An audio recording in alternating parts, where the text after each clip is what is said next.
This is a Gym and Tonic production. Cheers. Episode 3. Want to know something crazy? Yes, please. So your house is right up the street. I used to spend a lot of time in this area. So I went to high school, Arvada West. Right.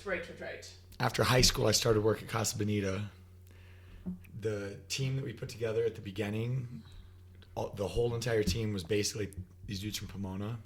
Mm-hmm. So if you know the Casa Bonita lore, you'll know like Gianni Fica, Jake Zink, Aaron Kriegshauser. All these dudes are from this area.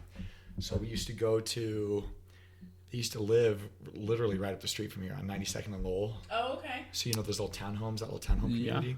Yeah. Yes, they used to live in that townhome community. That's the only place I've ever had a gun pulled on me. Yeah, so these dudes were a little rougher, like a little rougher crowd. Yeah. And you know me, I'm like very pussy-ish. You know what I mean? Like You're a lover. You're a lover. I'm a lover. You're a lover. Yeah, You're a lover. I'm not conflict. I don't want to fight anybody. I tell everybody that about you. I'm like, Robbie's just a lover. Oh yeah, I drive a little Mini Cooper. You know, You completed the package now. Like he's jacked, but he's a lover. I was there. I was in my work clothes. I was shirt and tie. Wore my glasses, and I was playing. They had a party there. They had like a party there, and I'm playing Mario Kart. Okay. So like a 64. Nintendo 64. Oh, Yeah, fuck playing yeah. Mario Kart on the 64, and I fell asleep on the couch at this party. Woke up in the morning, the cops had guns on me because they're in there looking for some guy. Oh, so Shit, it was the cops. Yeah, cops. Yeah, it was. Yeah, that was scary. And I fell asleep. Couldn't see anything. But anyway, so I would spend a lot of time with those at that at that townhome. Yeah. And then this like 10 years later, I used to host these poker tournaments.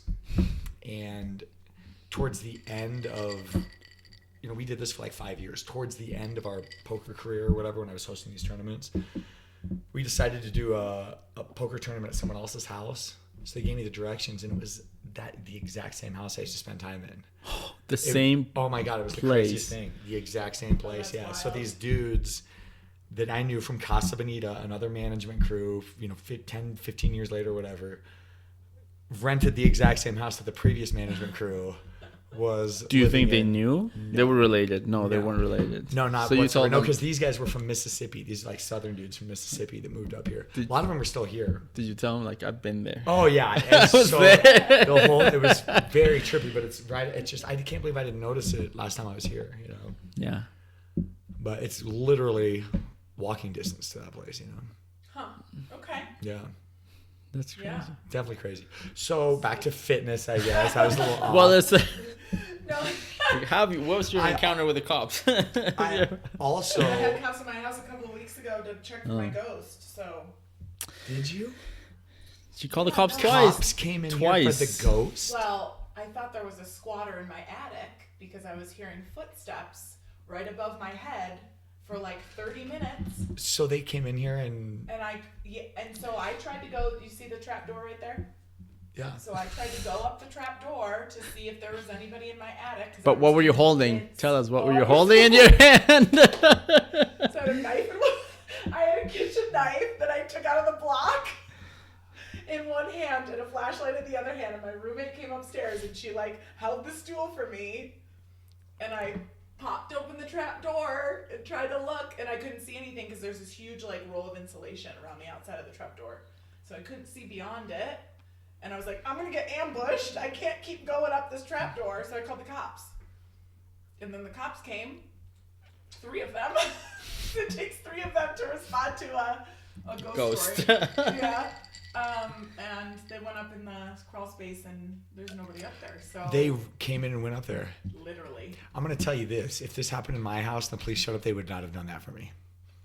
I'm just telling you. You're tripping. They're dudes. Yeah. Dude cops. Well, it was. For sure. 2 women and 1 man.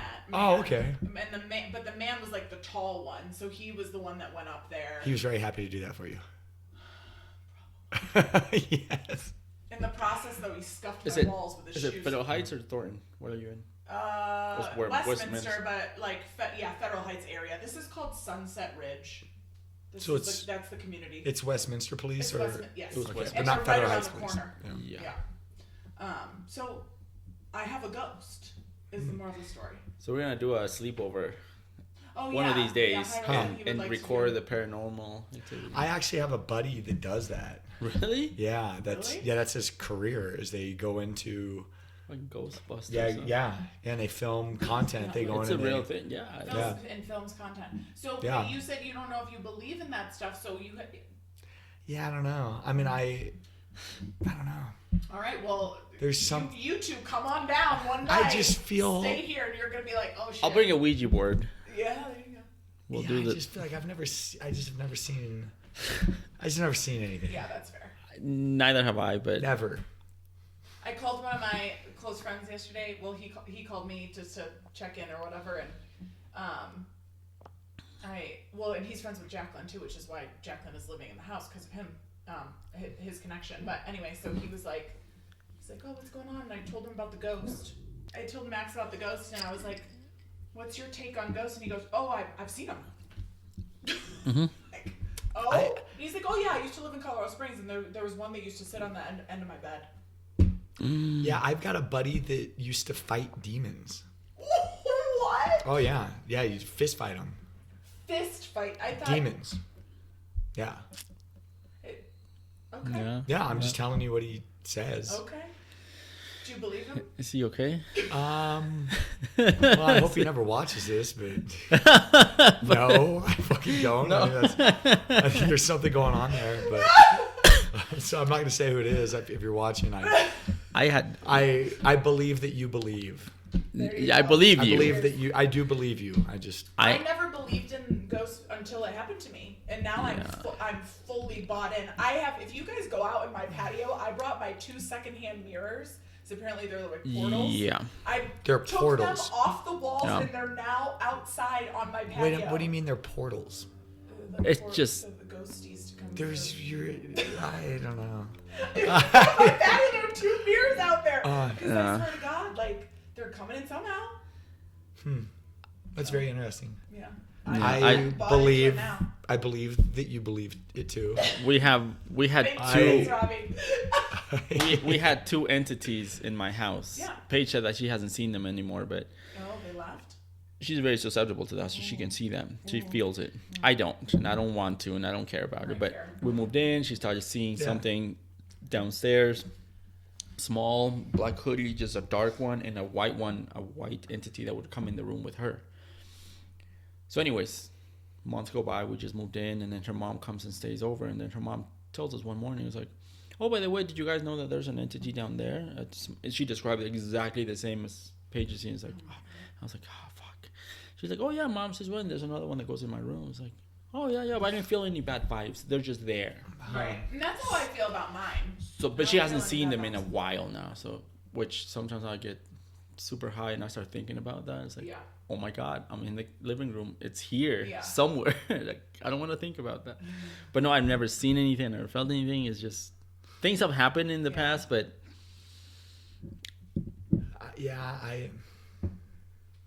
something's gonna happen to you. I feel like things have happened before where I've thought, but there's always an explanation. I feel like. You know, it's like the footsteps are probably. Don't say it's an animal because it wasn't an animal. I mean, it could have been an animal. No. You could have had a bird. A bird could have been. Yeah, a bird could have been jumping around up there. Like. It could have been a bird. I went and looked on my room. Maybe the bird left. Maybe the bird leaves and comes in. It's a big ass bird. Yeah, it's a big bird. It's an ostrich or some shit. Outside the room. Yeah, maybe it. I mean, maybe you never know. It could be. He was a non-believer, and now he's like, he woke me up in the morning. He was like, Jim's. You have a ghost. Jim's a believer. Jim's a believer. There wasn't a ghost believer. Well, he believes in Jesus. So that's almost there. That's the same. It's almost there. And that's nothing wrong with that. It's just that's the same. Yeah.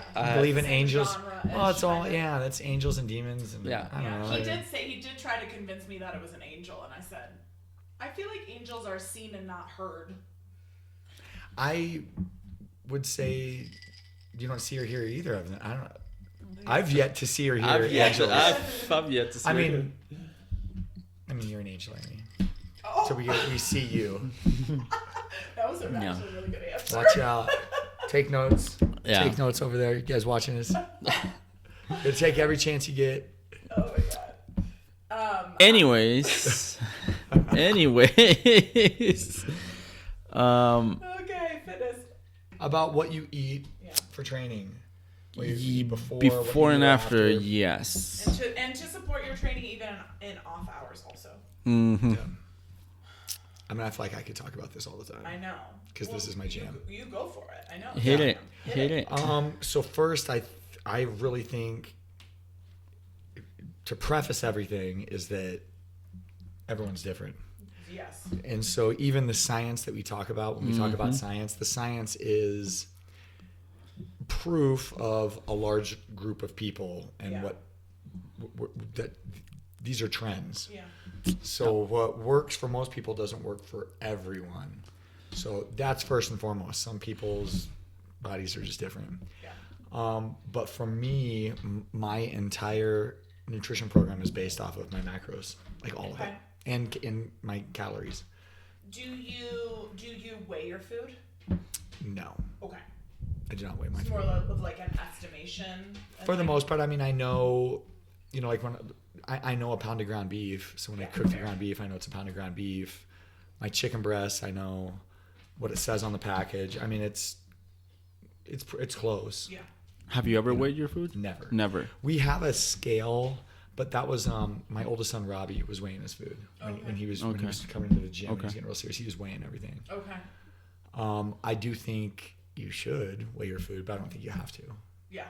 Fair. Like I should weigh my food. If you're really struggling to lose weight or to gain the body comp you want, you should probably maybe weigh your food if you don't have a ton of. If you want to be very accurate. Weird food stuff and like body dysmorphia and like and like. So and I'll say this too about protein. One thing that we were always told, and what I've always been told the entire time I've been in fitness, was that you're supposed to eat protein like 45 minutes after you work out. Mm-hmm. And what we found is that when I got certified through NASM was that that's completely inaccurate. It doesn't matter when you eat protein as long as you are eating your protein. So that's true for men, but not for women. Tell me about this. So for women, our window is much smaller and it plays a much bigger role than it does for men. So we do have to get protein and carbs within a 30 to 45 minute window after we work out. So the anabolic window is shorter. Correct. Okay. Yes. Does it matter if you have enough amino acids in your system pre-workout? So if you eat a big meal, large protein, 9 a.m., you train at 10:30, 11, do you still have enough of those amino acids in your system to enhance protein synthesis, or do you have to? Answer to that. Okay. I don't know. That's what I found. I used to always be about the protein. You drop the weight and you run to the locker room and you chug a protein. It's like, well, it's all just so you can sell more and drink more protein shakes. But yeah, and I do think that's part of it for sure. And I think the fitness industry and the supplement industry do play on that belief. It's marketing. But then it's like I listen to many scientists and like experts on the topic. It's like you don't have to run to the locker room and chug a shake. Like, if you have enough amino acids in your system, it will be enough to get you through that anabolic window. You do want to eat, obviously, but you don't have to chug something in the locker room, which is what I used to do. So it's like, okay, maybe I had a big meal earlier, and I'm still feeling good and seeing results. But yeah, I want to eat, but I want to go 12 hours without eating. I definitely think the supplement industry has tried to make us feel that like the quicker the better, and so the push of like the protein shake, but it's like. No, as long, and again, I'm speaking about women in particular, but as long as you get those macronutrients within whatever window it may be, 30 minutes, an hour. For men, maybe it's a little bit different than that, but it doesn't have to be a slam in a protein shake. You can have real food. It doesn't, right? Like the protein shake and the amount of time it takes to digest is not. It's not going to make it's not going to make any difference, really. That was to my understanding, was like if you need 160 grams of protein, and that's what you need throughout the day, you should break up the 160 grams throughout the day. Yeah. So it's like you shouldn't eat it all at once. Oh, for sure. So you should break it up in like 4 meals of 40 grams each, but the timing of it is not what we thought it was. You know, it's like you can eat it at any time. You can eat it before your workout, after your workout. Yes. You should obviously, and this is where you specialize in, is like when you're doing, this changes when you're doing like big runs, long. Yeah. You know, if you're going to be on the treadmill for 2 or 3 hours, or if you're training for a marathon, if you're doing something that's extensive, you know, I would say maybe like NFL players too, like football players when they're playing a game that lasts like 3 hours and they're having to stay active the entire time. What you eat to prepare you for that is way different than like for me to go eat before I lift. Yeah. Like what I eat before I lift, because I don't even know. I honestly don't know. That's why when anybody comes to me for running, I just send them to you, because I'm like, I honestly don't know what you're supposed to eat during your race. Like, because I would assume while you're running a marathon, you should be eating during the marathon, or you should be putting stuff inside your body. How important is carb loading? Very important. Yeah. For longer races. Yeah. Okay. Anything under 90 minutes, you don't really have to worry too terribly much about. With regard to like eating during the race, right? So like that's a good rule of thumb. Anything under 90 minutes, whatever's in your glycogen stores, especially if you've been eating maybe some more carbs over the past day or two, that should tide you over for the whole run. But if you're doing anything over 90 minutes, you need to be taking in fuel. And if you're running, I would say like a half or above a half, you should be carb loading for a day or 2 or 3. And does it matter the quality of the carbs? And then let me, and really quick, just to ask this for everyone, what is, because we're just talking about carb loading. Right. Yeah. What is carb loading? Mm-hmm. Great question. So carb loading means that in the days leading up to an event, you are eating more carbohydrate than you normally would on a normal day. And that can often mean that you're eating more refined carbs than you would normally eat. So like if you're somebody who follows like a really healthy whole grain diet, that's great. But leading up to a big event, you might try to implement some more like white potatoes, some more white bagels, some more white like bland pasta, because you want like all the fast energy that you can get. You still want to eat fiber, obviously, but you're not like, fiber slows down digestion, right? And you just want the glycogen to like be ready. You want your glycogen stores to be topped off. Especially the day before the race, refined is like the way to go, and the morning of a race, refined is the way to go, because you don't want to be dealing with any digestive issues during the race, and fiber is going to can result in some digestive problems. Yes. Yeah. Oh, okay. As well as fat, like super fatty foods before you race, no bueno. It's going to slow down your digestion. Yeah. So. Yeah. Okay. When I was little, I swam a lot, not competitively or anything like that. Just my mom had me in swimming classes, and we had like small events, small races. But my mom would always break up a chocolate and give it to me right before the race or the little races. I was like, I love that. That's cute. Is it a reward or something? But then I was like, oh no, she kind of knew that I needed a little bit more sugar. Yeah, chocolate. It's like, whatever. I will take a gel. Well, if I'm racing a marathon, I look like a pack horse. I pack my tight little short shorts full of gels, and they have like the shorts I wear have like really deep pockets. So I put all my gels in my shorts, but then I line up at the line, and probably 5 minutes before the race starts, I like shoot a gel, because it's 100 calories, and it's like it's all sugar, it's all carbohydrate. It's like 60 milligrams of carbs. Is it mostly dextrose or sucrose, or what is it? Fructose. Okay.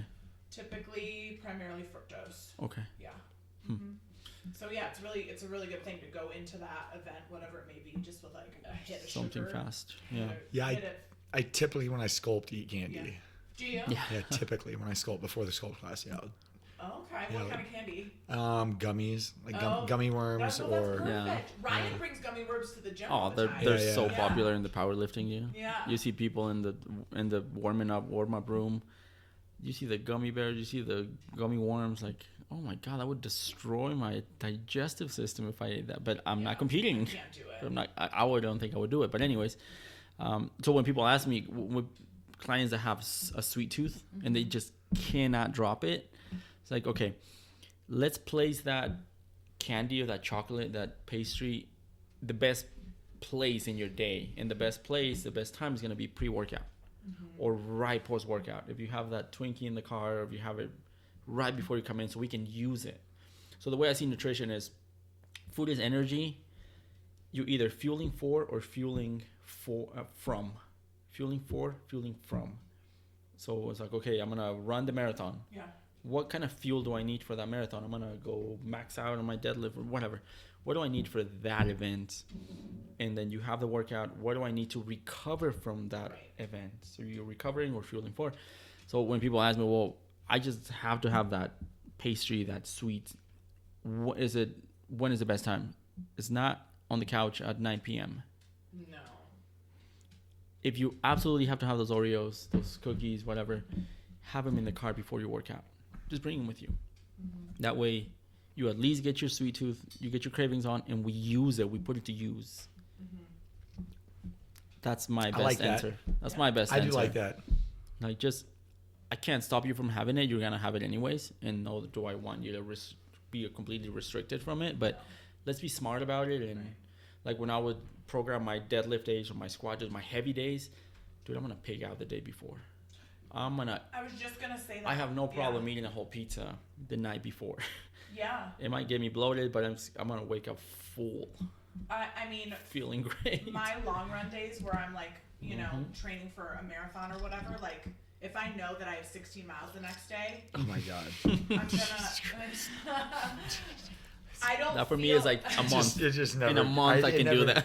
I never get used to hearing the shit you say about running. It's only 16 miles. But I like, if I eat a heavy carb meal the night before that I might normally feel guilty about, I feel so much better the next day on my run. Yes. So it's really like the timing really does make a difference. Timing. And you shouldn't be fully restricting yourself ever on you know, everything, because that's how you get to the point where you're binging and things like that, right? And we don't want that. So yeah, if you can just set it up to where, I'm gonna eat my pizza that I like really crave, but like I don't want to eat it every day. I'm gonna eat it the day before my long run. I'm gonna eat it before my crazy lift day the next day. I'm gonna eat it before sculpt.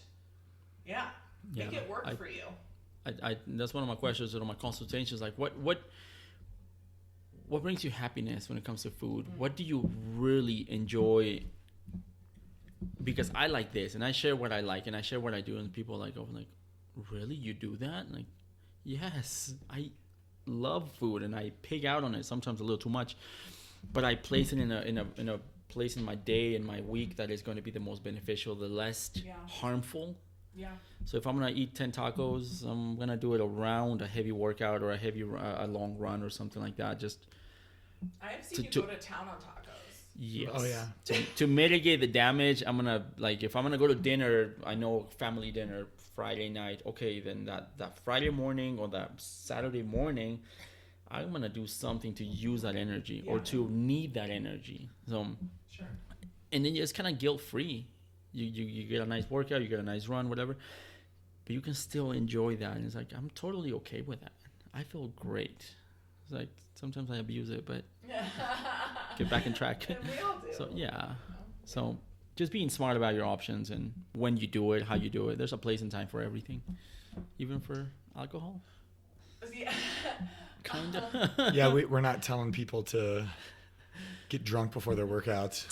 If you're going to drink anytime, go in your car, take a few shooters, get it out of your system, then go in there and lift some heavy weights. Use the sugar alcohols to your advantage. Yes, that ethylene glycol. It's 7 calories. There are people that do that. Yes. You know who Maurice Claret is? No. Maurice Claret was I think he was the Ohio State running back that won the Heisman that the Denver Broncos drafted. Okay. He had like some questionable history, but they found him. He was this crazy Denver Bronco football player, highest level elite athlete. And when he's in the weight room at the Broncos facility, he had a water bottle with vodka in it. He's drinking vodka. So unreal. Yeah, it's unbelievable. I've tried to drink a bottle of champagne and go for a run before when I was really young, and it's just fucking around. I don't know how anybody can do it. I didn't. Oh my! I felt like I was running through water. Yeah. Like. Yeah, no, It's not. I would not. I don't think I've ever tried. I wouldn't recommend it. I'm a fun drunk, so I was like, fuck working out. I wanna just go sing sing and and dance, and I don't want to do this.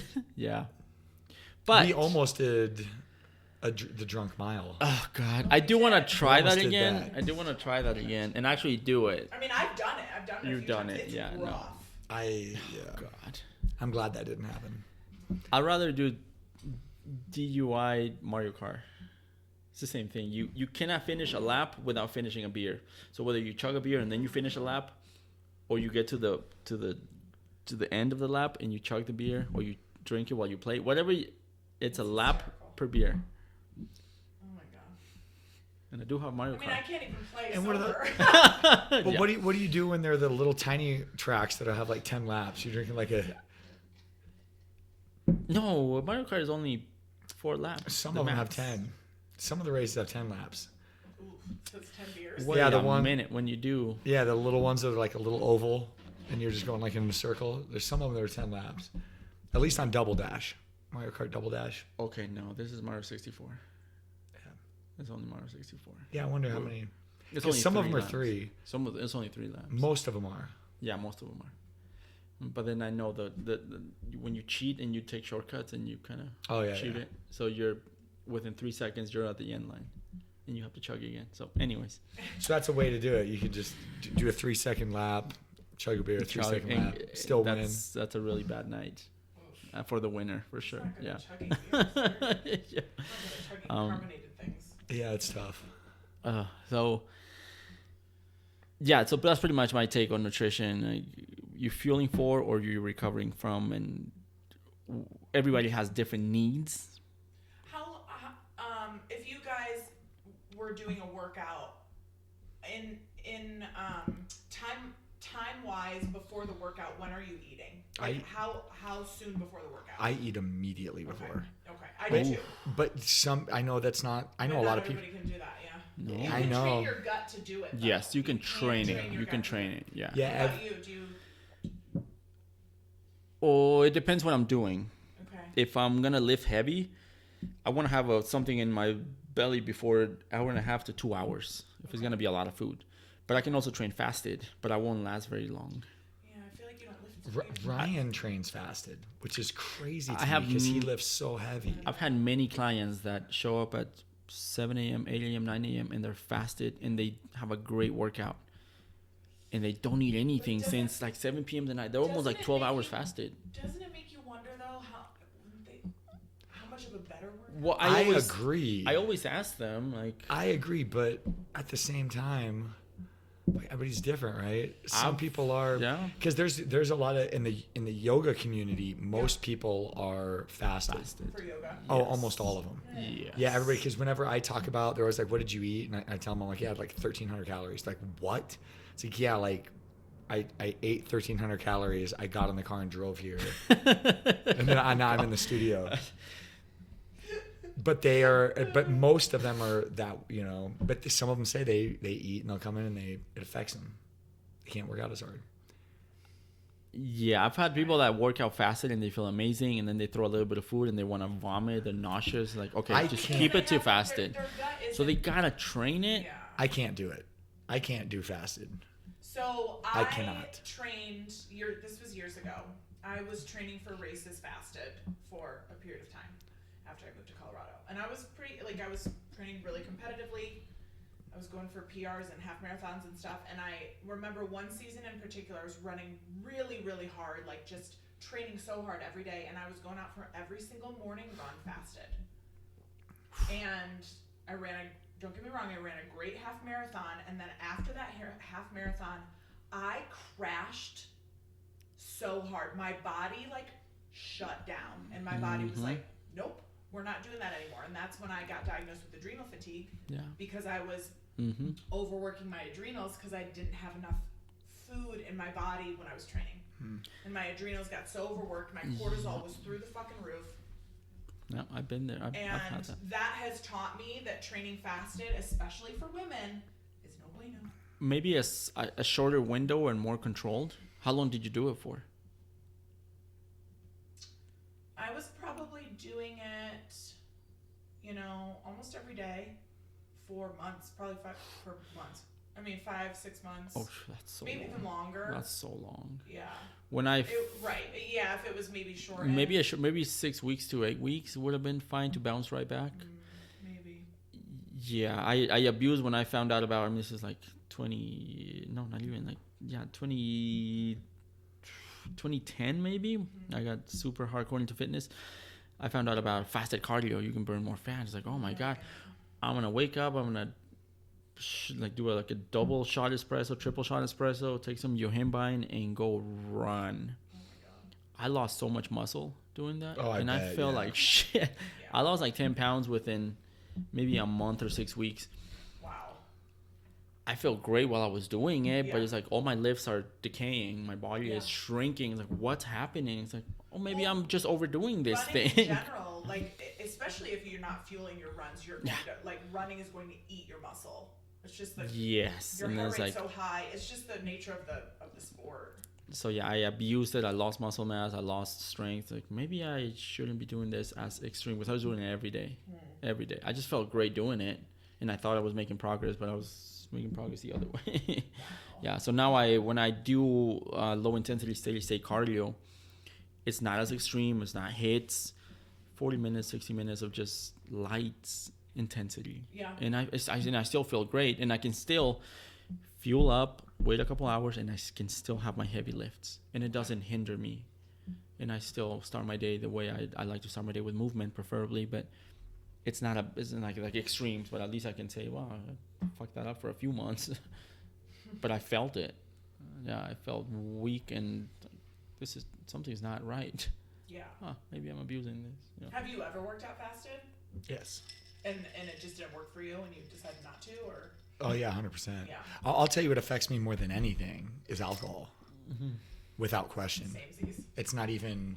So, for example, I sculpted today. Yeah. And I got wasted last night. I'm hammered, and it affects me. I go in the next day, and it's like, I'm not. Well, you don't recover from the day before. You haven't recovered. No. Yeah. Probably Tuesday. But it affects me. But I know. Yeah.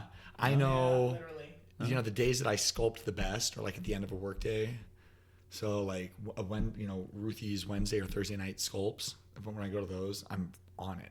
Oh, okay. Because I haven't, because I don't drink during the week at all. If I do drink, it's usually on Friday night, Saturday night. Yeah.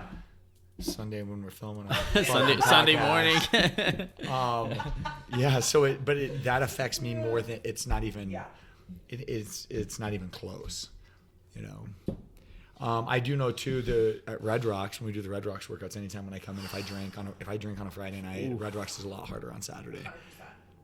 And I do feel like that starts to affect you more as you age. Without question. Because I feel like in my 20s I could get away with it, and now that I'm 36, I cannot get the amount of long runs that I did in my late 20s where I was wasted the night before, and then I'd go out and you run can 15 smell miles. The alcohol coming out of you. And sometimes maybe I'd stop and dry heave, but I keep going. I can't do it now. Yeah, it's a lot different. I can't do it now. It takes me about, if it's a Saturday night party, I don't come back to life till maybe Wednesday. Yeah. My digestive system is all messed up. I need to get it all out. Maybe Wednesday's maybe I'm normal today. My bowel movement, everything is weird till the third day. Well, and if you wear a watch or an Aura ring when you're sleeping, that shit, you check it in the morning after a night of drinking. Oh yeah, and it's you slept, if they give you, my watch is a scale of REM sleep and all that, and it'll be your sleep score was 49.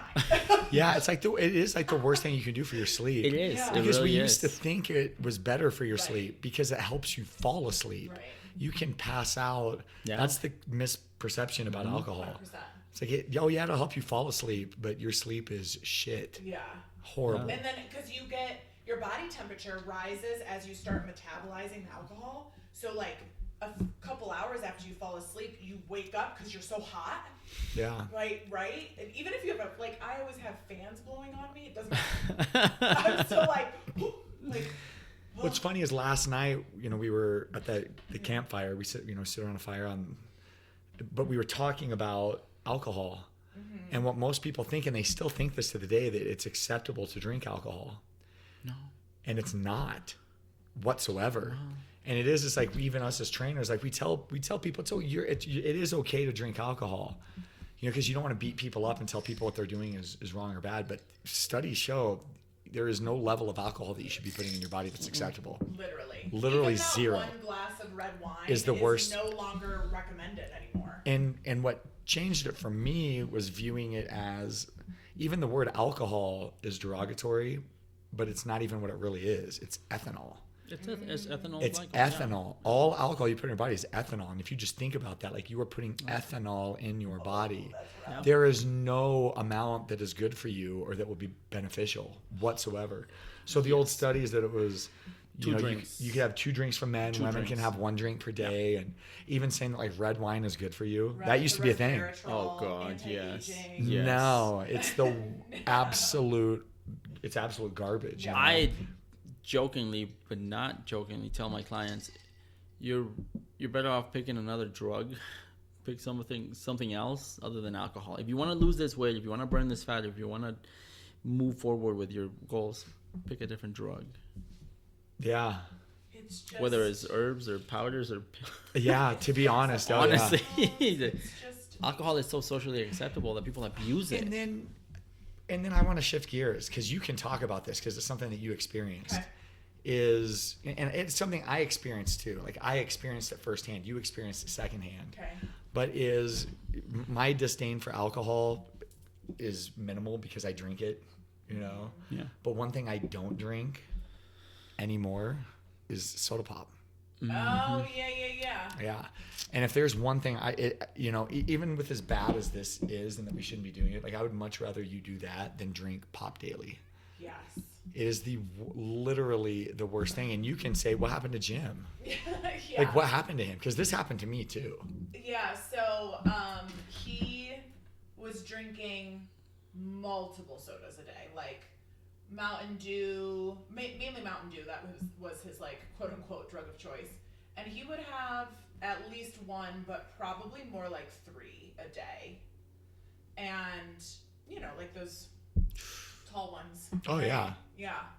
And, and then he had a conversation with you, and you were like, are you a fucking idiot? Yeah. Basically. Well, it's like it just blew my mind because of all of the effort that he's putting in. Right.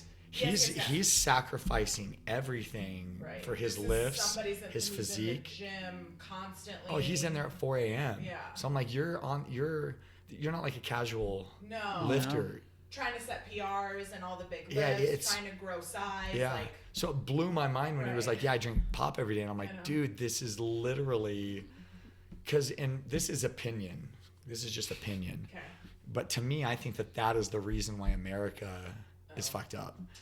So I don't even think the fast food culture, like I don't even think it's like that the food is that bad. It is bad. I'm not trying to tell you that it's right. that it's not, but you can still survive eating fast food. Like if that's your meat, like you can find healthy choices, but the pop is what's killing. That's what's killing the kids. It's the number one killer. Like America has supersized everything, right? So like you go to a fast food restaurant and you can get this huge fucking styrofoam, or you can go to 7-Eleven and get these Slurpees with, oh my God, I can't even, enough sugar for your entire week. Yeah. Like, easily. What did Farba say? I want a liter of cola. Yeah, liter cola. It's liter cola. From Super Troopers. Oh, Okay. But it isn't that. So Jim, I had a conversation with him and was just like, dude, you might as well be, I'd rather you smoke meth almost. You know what I mean? Yes. I think it's like, you're not saying that you should smoke meth, but I would almost say that that's better than what what pop is doing to you, especially when you're doing it every single day. Multiple times a day. So he quit drinking because The other thing too is Mountain Dew, like obviously this is not the worst part of it at all, but like Mountain Dew and a lot of other sodas have so much caffeine in them. So like if you're drinking that 2 hours before you go to sleep and you're not even considering the caffeine, like it's going to interfere with your sleep also. So I think that was also happening. But yeah, he had that conversation with you and you freaked him out so much. Well, because that he was like, I'm gonna cut it out, and like he looks up to you so much, so he was like, well, I'm gonna do this, like no question about it, I'm gonna cut this out. and he went cold turkey just as you just did, as I did because too. You guys are psychopaths, and because I told him, I was like, why don't you just cut down to 1 a day for a week and then cut, and he was like, no. Yeah. She went cold turkey. And I'm the same way. I'm the same way. I'm the same way. And he felt like, and I remembered what you had said about it also, which kind of like actually made me feel a little better, because at first I was a little worried, but he had night sweats every night for like 2 weeks. Sugar is a drug. Felt like he had the flu. Constant like headaches. With he was a hot I thought I was dying. Yeah. I thought I had cancer. Crazy. Yeah, I thought I had cancer.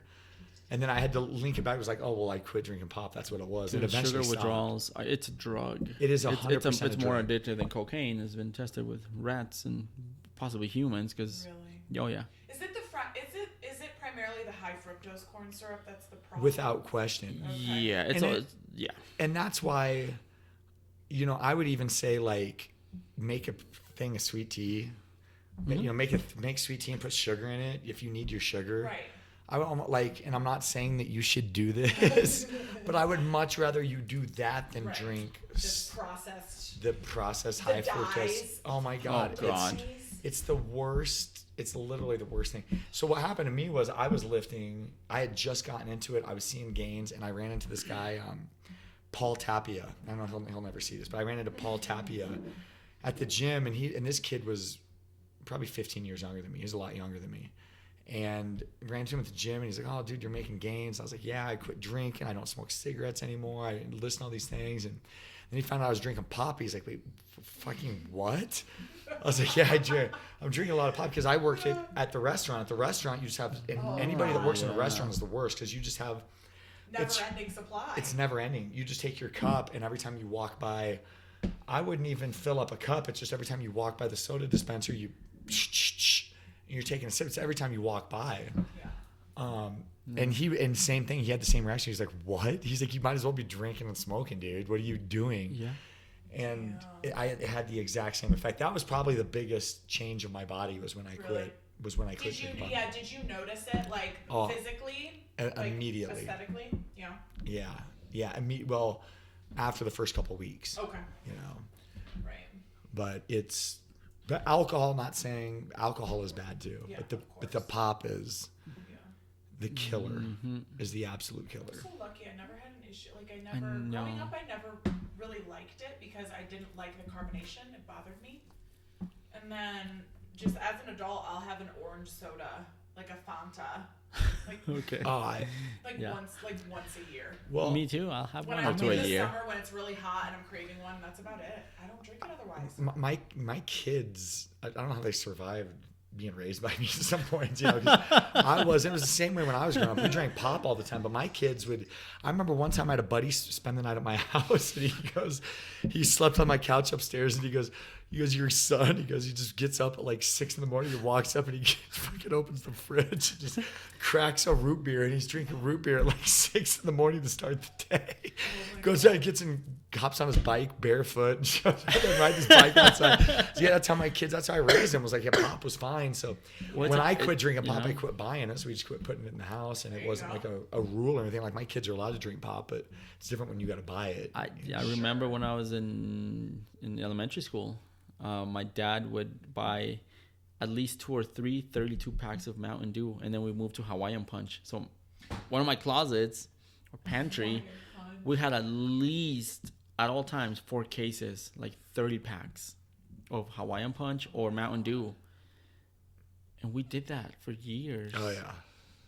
I never got really addicted to it because I don't never consider myself having an addiction. I just don't buy it anymore. I haven't bought it for many, many years. But I remember that. I was like, man, what the hell was he thinking? He didn't know any better. But yeah, it's just a kind of like a cultural thing. It's cheap. It tastes good. Why not? Yeah. and it's on sale. Well, plus how we were raised. I was raised with, back then we didn't know what we know now. Yeah, I think during the 90s was a huge boom of all this synthetic bullshit. The Hot Pockets, the microwavable, the quick and easy, cheap, colorful. Kids love it. Just don't worry about it. Put it in the microwave. They'll be fine. Yeah, and now could you imagine living in the 60s when everybody's like smoking cigarettes. And you had Your doctors. doctor telling you. Nobody knew that it was. Nobody so knew it bad was. for you. Well, I nobody think the did. manufacturers knew. Right. But they're like, hey, man, we're as long as we're making money, push it in. Did you ever see Mad Men? Did you ever watch that show? I know what it is. Yeah. Whenever I think of the 50s Yes. and 60s, all I think of is Mad Men. Is Mad It's Men, yeah. literally what pops into my mind. I need to watch it. Oh my I God, know what so it's good. about. I love John Hamm. Yeah. Yeah. I love John Hamm. I know what it's about, but I need to watch it. Yeah, it's really No. about. It's a marketing firm, Yeah. but their biggest client is Lucky Strike, is this cigarettes, and that's what a lot of it is about the cigarettes and how it impacted, culture. They're all smoking. I mean, you look in old, in sports, in the NBA and NFL, they smoke on the sidelines in the locker room. Yes. Could you picture that? Could you picture people could you picture Commit to Fitness and we're like going out and having cigarette breaks on the front? Well, then it's not on the front porch. You're smoking Yes. cigarettes in the gym. Could you picture that? Yeah, literally. It's insane. And man. now I smell a cigarette and I'm like, Oh yeah. who's smoking? Like walking into the recovery center yesterday morning, there was somebody smoking in that garage, and I was Oh like, yeah. oh, What are like, you doing in the there? smell is just like so overpowering. I will never forget. Speaking of all that, freshman year of college, I went to Providence College to run there, and one of the guys on our team was one of the best runners in the entire nation. He had been recruited from Ireland, and we found out he was sneaking cigarettes. Unreal. And we were I remember unreal. all the girls being like, what is he doing? Why would he do that? Like his lungs are so important for his entire career. But he was dating this girl who was like, she was also international and she was like beautiful and she smoked, and he would just like sneak cigarettes with her at night. And we were like, what a fucking idiot. I smoked a cigarette recently. Just once. Yeah, but I hadn't smoked one in like 8 years. Well, I smoke cigars. I smoke cigars like Oh wow. once or twice a month. That's So interesting. I'm like, That's interesting. Yeah, Those aren't bad. Cigars aren't bad. I mean, well, I shouldn't say they aren't bad. not great. I would only smoke cigars in Miami, and I was drunk, and I vomited every time. Wow. Jesus. Because I was drunk, so I was just sucking on this Cuban cigar. Yeah, you probably 20 minutes later. Yeah, so I have a very bad experience with cigars. For me. Yeah, no, I never used it wisely. It was just, let's get fucked up. And so I did. Yeah. I feel very classy when I smoke a cigar. I inhaled the whole thing. I guess you do. The whole thing. Because they, is it Ocean Drive in Miami? South Beach, Miami? There's people walking around with trays of the Cubans, the Costa Rica. Yeah. the No tickets. shit, Oh huh? yeah, $1, $2, $3 each. Hey, give me that one. Oh, that's cool. And they make you look I've never been to fancy. Florida. It would be bad for me because I would be like, give me all of them. Oh, yeah, and you're Let's drinking. go. You got these open bars, and oh yeah, you're right there on the street. I've been to Miami. Yeah, I've never been to Florida. You've never been to Florida? I've never been to Florida. No. You told me the other day that Florida is your dream. That's where I want to live. place Oh to yeah. live, but you've never been. You can't say it's your Yeah. dream without ever having. It I've looks seen pictures and nice. videos, and oh yeah, Yeah, it looks that's where I want to go. nice. Florida, I feel like is my people. Like the Florida man, I could fucking hang out with. no! Those are my people. Like I want to hang out with those wrestling guys. an alligator. Oh on the yeah, street. all the shit when you see Florida man in the news highlights, I'm like, those are my people. That's where I We need to got be. we got some crazy shit going on, but It's hot, humid, muggy. It's great. I love Oh, that's just my jam. Sea level. going. Oh there. my god, you see my hands are just splitting I know. up. Oh my god, my Oh, they're- pupils are a mess. My Yeah. nose, my lips are dry all the time up here. And I love Colorado, but I love going there. I would Fuck just this. never live there. I would never live there. I would You never could not live there. pay me to No, live in Florida. no. I belong there. I feel like. DeSantis as the governor. Well, let alone that. But I love the weather. I love it. But just every day in that humidity and that heat, it's like, what the fuck? Oh, yeah, that's my. The winters are lovely. Yeah, the winters are nice. The summers are like because I lived in Daytona Beach for a few months one summer, and of all places to live in Florida, I lived in Daytona. Daytona is north of Fort Lauderdale. I don't know. It's like it's not the Gulf Coast; it's the opposite coast. The Gulf of America, you mean? The Atlantic. It's the Atlantic. Yeah, coast. you're over there. Yeah. Oh, okay, huh? Yeah. I think So it's. the I don't know the beaches there geography. aren't as nice, and Daytona's just really trashy. But Oh. I remember. Oh, I love that shit. I just love trashy. Let's. Crack me up. I love that.